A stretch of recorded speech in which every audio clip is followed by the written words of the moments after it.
কবিতা সরস্বতী পুজোতে স্বর্ণশিল্পীর মন। দেশের বন্ধুরা সব করবে মজা সরস্বতী পুজোর দিনেই, আর আমরা হেতা করব কাজ কানে হেডফোন দিয়ে। ওদের আছে বান্ধবী কিংবা গার্লফ্রেন্ড, মোদের ওসব নেই কো কিছুই, আছে শুধুই আক্ষেপ।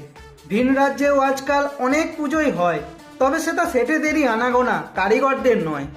কাজ যত আর্জেন্ট হয় এই পুজো পার্বণ নেলে, তাই কাজগুলো তো করতেই হয় মনের কল্পনাকে ভুলে।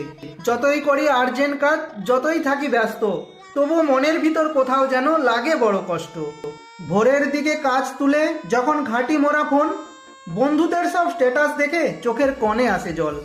সমবয়সী বন্ধুরা সব আছে কত খুশি, তাই দেখে নিজের কাছে নিজেকেই লাগে অপরাধী। শুনেছি মা মানেই অন্তর্যামী, গোলায় তার গজমতি মুক্তার হার।